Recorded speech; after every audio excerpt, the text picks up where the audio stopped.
ये बिल्कुल सोची समझी शादी है। पूरे तैयारी के साथ एक साथ 20,000 30,000 की संख्या में कोई नहीं आ सकता। तीनों तरफ पहाड़ों पर चढ़ के पत्थरबाजी, गोली चलाना, आग चलाना, पेट्रोल पंप फेंकना, ये एक साथ नहीं हो सकता। गद्दारों को पनाह कौन दे रहा है? देश के गद्दार पनाह मुस्लिम बहुल इलाका दे रहा, मुस्लिम बहुल इलाका दे रहा। अगर कोई आतंकवादी है ना, तो आप क्या कह रहे हैं? सारे मुस्लिमों को देश से निकाल दीजिए। सारे मुसलमानों को नहीं मैडम, जो उनको पनाह दे रहा वो कहीं से यात्रा निकाले, किसी को क्या मतलब है कहीं से यात्रा निकाले? मुस्लिम हो तो क्या अपने यहाँ से निकालने नहीं तो इसका क्या मतलब है? तुम मुस्लिम हो, हमारे यहाँ से हिंदू कम्युनिटी से निकालते हो तो क्या हम रोकते हैं? नहीं रोकते हैं ना। आपको बात नहीं बताता हूँ। अब मुहर्रम था, मुहर्रम पता किनका त्योहार है? शियाओं का त्योहार है। हिंदुस्तान में सुन्नी मनाते हैं इस त्योहार को। क्यों मनाते हैं भाई? त्योहार तो शिया का है, सुन्नी तो मारने वाले हैं। शियाओं का त्योहार को हिंदुस्तान में सुन्नी मुहर्रम मना रहे। बताओ हिंदुओं ने कहाँ पथराव किया? रामनवमी पे इस देश में, रामनवमी के यात्रा पे 183 जगह 143 डिस्ट्रिक्ट्स में पथराव हुए। समझो, ये अगर ये नहीं समझोगे ना मैडम, किसी के बच्चे के लेकर आओ मैं। और पलायन जब होता है ना, पलायन, तो गरीब नहीं भागता, सबसे पहले अमीर भागते हैं। हमारे हिंदू इलाकों में अगर कोई मुस्लिम आ जाए तो आराम से आ जा सकता है, लेकिन हम मुस्लिम इलाके से कोई यात्रा निकाले, सुबह यात्रा निकाले, जा रहे हैं मंदिर की जगह मस्जिद में जलाए गए। ऐसी कोई मैडम कहा जा रहा है ना, आप मीडिया वाले हो, फैक्ट चेक करो। मेवात में जो हुआ उसको लेकर क्या कुछ कहेंगे सर? मेवात में जो हो गया सभी जानते हैं कि ये कैसी बर्बरता और आतंकवादी पूर्ण घटना किए हैं। ये जहां भी बढ़ जा रहे हैं, जहां इनका परसेंटेज 50 के पार हो रहा है, ऐसी घटनाओं को अंजाम दे रहे हैं। हाँ, और ये संवैधानिक और कानून उस पर पहुंचा है, पुलिस पहुंची है, जो कानून के तहत कार्रवाई होगी उस पर कार्रवाई। जो शासन का फेलियर मान रहे हैं? प्रशासन फेलियर था, लेकिन वो 4 घंटे बाद पहुंचा है। अब फेलियर नहीं बोल सकते, क्योंकि वहां से 3,000 लोगों को रेस्क्यू किया। अगर प्रशासन नहीं पहुंचती तो मंदिर में उन 3,000 लोगों को जला देते, जिसमें बूढ़े बुजुर्ग और हमारी माताएं बच्चे सब थे, उनको जला देते। तो प्रशासन स्टार्टिंग में कहीं फेलियर थी, लेकिन उन्होंने बाद में 3,000 लोगों को वो बचाया है। सर एसएसपी छुट्टी पर चले गए, उस पर भी सवाल खड़े हो रहे हैं। अब वो किस लिए गए इसके विषय में तो मुझे जानकारी नहीं है। हो सकता है कि सरकार की तरफ से कुछ ऐसा उनसे लिया गया हो, जो वो उनका जवाब वो देंगे। सर ये भी देखा गया जब हमारी टीम मेवात जाती है तो मंदिर नहीं मस्जिद भी जलाए गए हैं। देखिए, ऐसा तो कोई मेरे संज्ञान में नहीं आया है, अभी तक हम नहीं जाने कि मस्जिद जलाया गया है। वहां तो सर सभी हिंदुओं को जो है, बुजुर्गों को तलवार से, माताओं को तलवार से, बहनों को तलवार से मारा गया है। वहाँ यही घटना हुई और सभी लोग, पूरा जग जानता है। अब आपको कहीं से पता लगा ये तो मुझे नहीं पता। क्या लग रहा है, सोची समझी साजिश है ये बिल्कुल सोची समझी साजिश है। पूरे तैयारी के साथ एक साथ 20,000 30,000 की संख्या में कोई नहीं आ सकता। तीनों तरफ पहाड़ों पर चढ़ के पत्थरबाजी, गोली चलाना, आग चलाना, पेट्रोल पंप फेंकना, ये एक साथ नहीं हो सकता। कहा जा रहा है सर सत्ताधारी पार्टी जो पार्टी में बैठे हैं वही कहीं ना कहीं दंगे करवा रहे हैं, राजनीतिक लाभ। अब ये जो है, ये तो आप पार्टी से पूछे, हम सत्ताधारी, हम किसी पार्टी के प्रवक्ता नहीं है, ना तो किसी पार्टी से मतलब है हमारा। सर आपकी यात्रा जब निकलने वाली थी, इसकी जानकारी तो पुलिस को भी थी, इसके बावजूद भी भारी पुलिस बल क्यों नहीं तैनात करवाया गया? अब ये तो पुलिस का ये फेलियर है ना, शुरू में फेलियर था।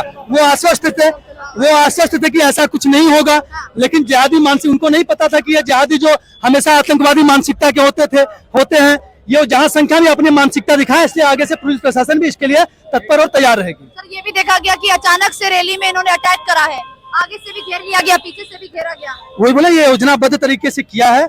ये बिल्कुल जिसे ये आतंकवादी से शुरू से करते थे वैसे ही करते हैं। इनका 712 से लेके अब तक कोई एजेंडा इनका चेंज नहीं हुआ है। चाहे अकबर बाबर हुमायूं का जो एजेंडा रहा हो, चाहे अब के जिहादियों का एजेंडा रहा हो, ये उन्हीं से प्रेरित है। मोनू मानेसर का नाम भी सर इसमें साफ तौर पर निकल कर आ रहा है। मोनू मानेसर को आना था, इसीलिए दंगे हुए हैं। भाई मोनू मानेसर आए, वहाँ दंगे कर दिए। उस दंगे के बाद यहाँ प्रदर्शन हुआ, कितने दंगे कर दिए। मोनू मानेसर गौ हत्या को रोकता है, मोनू मानेसर कोई आतंकवादी तो है नहीं। और ये आतंकवादी घटना के बाद तो यहाँ बजरंग दल प्रदर्शन किया है, कितना क्या किया है। जी क्या कुछ कहेंगे? मोनू मानेसर का नाम भी आ रहा है इस पूरे मोनू मानेसर का नाम, मोनू मानेसर का नाम आ रहा है। मोनू मानेसर हमारा हिंदू भाई है, वो हमारे गौ रक्षा का सेवा करता है। कहा जा रहा है वही आया तभी दंगे हुए हैं। वो आया ही नहीं था, गलत बात है। आने जाने पे इस देश में बैन है क्या? नहीं, बैन है क्या? मेवात क्या हिंदू नहीं जा सकता क्या? मोनू मानेसर मेवात क्यों नहीं जा सकता? बताओ मुझे, क्यों नहीं जा सकता? मैं क्यों नहीं जा सकता? मेवात इस देश की बाउंड्री से बाहर है क्या? भारत का क्षेत्रफल 32 लाख वर्ग किलोमीटर, क्या उससे बाहर है मेवात? मैडम ये बात नहीं है। हमारे हिंदू इलाकों में अगर कोई मुस्लिम आ जाए तो आराम से आ जा सकता है, लेकिन हम मुस्लिम इलाके से कोई यात्रा निकाले, सुबह यात्रा निकाले, कहा जा रहा है मंदिर की जगह मस्जिद भी जलाए गए हैं। ऐसी कोई मैडम कहा जा रहा है ना, आप मीडिया वाले हो, फैक्ट चेक करो, फैक्ट चेक करो। हमारी टीम ये हो रहा है कि एक इमाम नायब करके भी एक व्यक्ति मारा गया है। एक जब गोलियां चल रही है, पहाड़ से लोग मार रहे हैं, तो प्रशासन ने भी तो कुछ किया होगा। अच्छा एक बात बताओ, प्रशासन को मानता कौन है? कौन प्रशासन को फॉलो करता है? सिर्फ हिंदू फॉलो करता है, बाकी डेमोक्रेसी कहीं नहीं है। इस देश में जुडिशरी भी थी, सेना भी थी, सरकार भी थी, और कश्मीरी पंडित पलायन कर गए। कैसे मार दिए गए? पार्टी में बैठे लोग ही कर रहे हैं, सत्ताधारी पार्टी ही करा रही है। सत्ताधारी पार्टी, ये कौन कह रहा है मैडम? आपसे विपक्ष कह रहा है, विपक्ष कह रहा है। विपक्ष का काम है कहना, आप फैक्ट बताओ ना। विपक्ष तो कहेगा ना मैडम, विपक्ष कहेगा। राजनीतिक लाभ लेने के लिए किया जा रहा है। राजनीतिक लाभ लेने के लिए कौन कह रहा? शो बताता हूँ मैं। एक कम्युनिटी इस देश में जो बिजली, पानी, सड़क, बच्चों की शिक्षा, स्वास्थ्य पे वोट नहीं करता ना, वो इकट्ठे वोट करते हैं। किसके लिए करते हैं? जिहाद के लिए वोट करते हैं। This community voted for the जिहाद। आप मकान दे रहे हो, आप उनको शिक्षा फ्री की दे रहे हो, आप उनको सारी सुविधा दे रहे हो, बट वो एक पार्टी के खिलाफ वोट करते हैं। क्यों करते हैं? यह सांप्रदायिकता, ये आप लोग कभी नहीं बताओगे, दम नहीं है इस देश की मीडिया में। ये देश वो देश है जो गांधी के नैरेटिव को चलाती है। लोकतंत्र को कौन मानता है? सिर्फ हिंदू मानता है।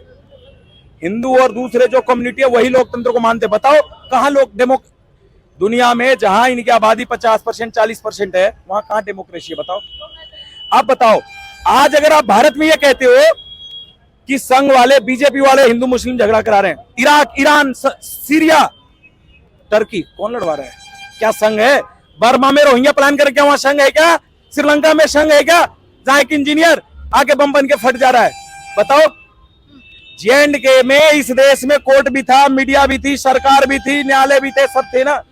फिर कश्मीरी पंडित कैसे प्लान हो, कैसे उनकी बेटियों को मार दिया गया? इनका टारगेट चल रहा है, टारगेट ये चल रहा है कि हिंदुस्तान को मुस्लिम बाहुल्य देश मैं आपको 100 बताता हूँ। 100 मर्डर हुए दिल्ली में। डॉक्टर नारंग विकासपुरी मर्डर हुआ, त्यागी का मर्डर हुआ, रिंकू शर्मा का मर्डर हुआ, आज उस साक्षी का मर्डर हुआ, उससे पहले उस आफ्ताब ने लड़की का मर्डर किया। हुआ क्या? What police doing? आप पढ़ के आना और मुझे बता देना, मैं यही रहता हूँ, कि दुनिया में किसी क्रांति को क्या पुलिस कभी रोक पाई है? देश के बंटवारे को पुलिस रोक पाई क्या? पुलिस से कभी भी नहीं रोक पाएगी, पुलिस के बस की नहीं है। पूरी दुनिया में जब 47 हमारा देश आजाद हुआ तो 6 इस्लामिक राष्ट्र थे, आज पता है कितने हैं? 57 है। कितने? 57। कैसे बने? कैसे बने वो? लेकिन एक बात बताइए, जिस जगह से यात्रा निकलनी थी इसकी जानकारी तो प्रशासन को पहले से थी, तो फिर पुलिस प्रशासन भारी बल में क्यों नहीं मुहैया कराया गया? मैडम, प्रशासन तो वही काम करती है ना जहाँ हिंदू है। जिहादियों के खिलाफ क्या प्रशासन काम करती? कहीं आज तक देख लो प्रशासन। इंडिया में कहीं से यात्रा निकाले, किसी को क्या मतलब है? कहीं से यात्रा निकाले, मुस्लिम हो तो क्या अपने यहाँ से निकालने नहीं तो? इसका क्या मतलब है? तुम मुस्लिम हो, हमारे यहाँ से हिंदू कम्युनिटी से निकालते हो तो क्या हम रोकते हैं? नहीं रोकते हैं ना। सिंपल सी बात नहीं बताता हूँ। अब मुहर्रम था, मुहर्रम पता किनका त्योहार है? शियाओं का त्योहार है। हिंदुस्तान में सुन्नी मनाते हैं इस त्योहार को। क्यों मनाते हैं भाई? त्योहार तो शिया का है, सुन्नी तो मारने वाले हैं। शियाओं के त्योहार को हिंदुस्तान में सुन्नी मुहर्रम मना रहे हैं। बताओ हिंदुओं ने कहा पथराव किया? रामनवमी पे इस देश में, रामनवमी के यात्रा पे 183 जगह 143 डिस्ट्रिक्ट्स में पथराव हुए। समझो, ये अगर ये नहीं समझोगे ना मैडम, किसी के बच्चे के लिए कह रहा हूं मैं। और पलायन जब होता है ना, पलायन, तो गरीब नहीं भागता, सबसे पहले अमीर भागते हैं। अफगानिस्तान का पलायन आपके आंखों के सामने हुआ होगा। किसको जिम्मेदार समझ रहे हैं देश में जो दंगे हो रहे हैं? ये इसका जिम्मेदार एक पुस्तक है। जिस पुस्तक से ज्ञान ले रहे हैं ना ये, वो पुस्तक जिम्मेदार है। कौन सी पुस्तक? वो आपको ही पता है कौन सी पुस्तक। आप मुझसे कहवाड़ा हो मत, आपको पता है वो कौन सी पुस्तक है। अरे रुकना, मैं जवाब देता चलूंगा यार। सर एक चीज और बताइए, खट्टर साहब की चुप्पी कहाँ ले जा रही है? खट्टर साहब हो या कोई हो, हमारा विरोध प्रदर्शन सबके खिलाफ है। खट्टर चुप रहेगा, खट्टर की भी ईंट से ईंट बजाएंगे। खट्टर हमारे बच्चों की रक्षा करने नहीं आएगा, हमें अपने बच्चों की रक्षा खुद करनी होगी। भाई का खून बहेगा तो 100 मुसलमानों को बहाएंगे। पहले मैं बोल देता हूँ, मैं डरूंगा नहीं। कानून हाथ में लेंगे? कानून हाथ में नहीं लेंगे। कानून हाथ में, वो कानून हाथ में लेंगे तो हम क्यों नहीं कानून हाथ में लेंगे? बाबा की भी मांग की जा रही है कि बाबा को 1 महीने के लिए हरियाणा दे दिया जाए। बाबा बताओ। बाबा कहाँ जाएगा? बाबा हमें समाज से पैदा करने पड़ेंगे। बाबा जैसे हमें सैकड़ों बाबा पैदा करने पड़ेंगे, तब जाके हिंदू अस्मिता का रक्षा होगा। अरे जिसकी खुद की बहू बेटी अपने घर में सुरक्षित नहीं है, वो तुम्हारी बहू बेटियों की इज्जत करेगा क्या? गाय को पालने वाले और गाय के साथ रोटी खाने वाले एक हो सकते हैं क्या? ये लॉलीपॉप देना हिंदुओं को बंद कर दो। ये मीडिया की नैरेटिव है, वो अपने हिसाब से चलाते हैं। आपको सब पता है कि हिंदुओं को डिवाइड करो, मुसलमानों को कंसोलिडेट करो। तो ये भी कहा जा रहा है कि जब से बीजेपी आई है तब से ही हिंदू मुस्लिम हो रहा है सबसे ज्यादा। अच्छा, रुक बेटा। 1998 में 1921 में केरला में मोपला में दंगा हुआ, बीजेपी थी क्या? 47 में बीजेपी थी क्या अब देश के विभाजन के टाइम? नौशारी में 1946 में जब दंगे हुए बीजेपी थी क्या वहां सत्ता में? मुस्लिम लीग की सत्ता थी 1946 में। जब नेहरू प्राइम मिनिस्टर बना तो मुस्लिम लीग के समर्थन से बना और बिना चुनाव का बना, बिना डेमोक्रेसी के बना। गांधी परिवार के जो लोग प्राइम मिनिस्टर बने वो कभी अपने नाम पे वोट मांग के नहीं बने। नेहरू नॉमिनेटेड पीएम, इंदिरा गांधी जब शास्त्री जी मरे तब पीएम बने, राजीव गांधी तब पीएम बना जब इंदिरा गांधी मरी। कोई जनता से वोट लेके नहीं पीएम बना। ये बात बताओ जनता को जाके। आप लोग का ये दायित्व बनता है कि राष्ट्र सुरक्षित रहे, धर्म सुरक्षित रहे, और जब तक हिंदू बहुलता में है ना तभी आप भी सुरक्षित हो। जय श्री राम, भारत माता की जय, वंदे मातरम। क्या कुछ बता रही है मैम, क्या कुछ कहेंगे जो कुछ हो रहा है देश में? किसकी जिम्मेदारी है, किसकी वजह से? ये हम सब कहना चाहूंगा, देश के गद्दारों को गोली मारो सारों को। यहाँ पे जो भी है ना, गद्दारों को पनाह कौन दे रहा है? देश के गद्दार पनाह मुस्लिम बहुल इलाका दे रहा, मुस्लिम बहुल इलाका दे रहा। अगर कोई आतंकवादी है ना, तो आप क्या कह रहे हैं, सारे मुस्लिमों को देश से निकाल देंगे? सारे मुसलमानों को नहीं मैडम, जो उनको पनाह दे रहा वो हिंदुस्तान में ही रहेंगे। अभी कश्मीर में जाइए, जो पत्थर फेंक रहा था ना उनको हमारी सेना ने जवाब दिया, उनको गोली मारा। अब जाके मेवात में नूह में मारे गोली, सब खत्म हो जाएंगे। कोई नहीं, इसलिए वो भ्रष्टाचार फैला रहे। सोनिया गांधी खुद चीन से फंड लेती थी, किसी को पता था देश में, किसी को नहीं पता। ये सब ऐसे ही लोग हैं जो अपनी सरकार चलाना चाहते हैं और देश को आगे बढ़ने से रोकते हैं। सरकार से भी मेरा अपील है कि ये जिहादियों, ये आतंकवादी, ये हुड़दंगी के खिलाफ एक अलग कानून बने। कब तक पब्लिक मरता रहेगा, कब तक आम आदमी खून के आंसू रोता रहेगा? ये नहीं हो, इसके खिलाफ सख्त कदम उठाया जाए, सख्त कानून बना जाए। अपील है सरकार से मुझे। Thank you ma'am. ओके, बढ़िया, बिल्कुल।